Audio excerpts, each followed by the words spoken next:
안녕하세요, 여러분. 오늘은 과학계에서 가장 흥미롭고 신비로운 주제 중 하나를 이야기해 보려고 합니다. 바로 멀티버스입니다. 우리가 살고 있는 이 우주가 전부일까요? 혹시 우리가 알지 못하는 수많은 다른 우주들이 존재할지도 모릅니다.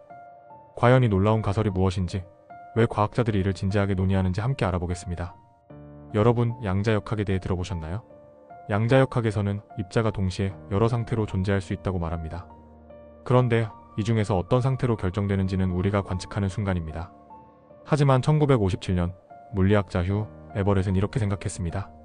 만약 관측되지 않은 다른 상태들이 별도의 우주에서 존재한다면 어떨까? 이것이 바로 다중세계 해석, 즉 양자 멀티버스의 시작입니다. 우리가 매일 맞닥뜨리는 선택과 가능성들이 어딘가에서는 모두 실현되고 있을 수도 있다는 이야기죠. 그런데 멀티버스는 양자역학에서만 등장하는 개념이 아닙니다. 우주론에서도 비슷한 생각이 나옵니다.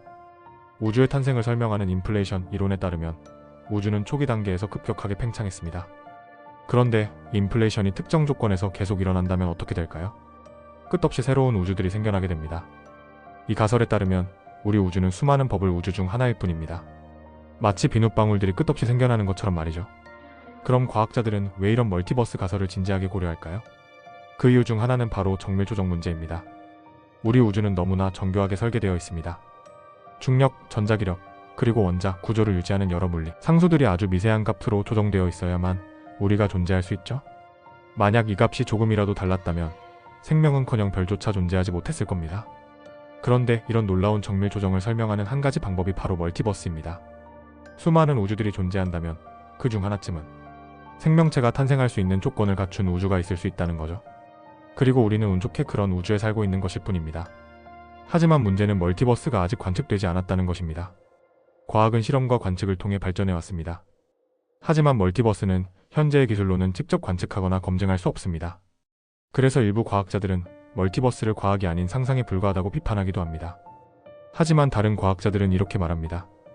멀티버스가 우리가 관측하는 우주를 설명하는 열쇠라면 그 가능성을 무시할 수는 없다. 사실 일반상 대성 이론도 처음 등장했을 때는 관측되지 않았지만 나중에 실험을 통해 검증되었죠. 여러분, 멀티버스 논의는 단순히 과학의 영역을 넘어 철학적인 질문과도 연결됩니다. 우리는 왜 이 우주에 존재할까요? 왜 이 우주는 생명체가 살기에 딱 맞는 조건을 가지고 있을까요? 현대 물리학이 발전하면서 이런 질문들이 더욱 중요해지고 있습니다.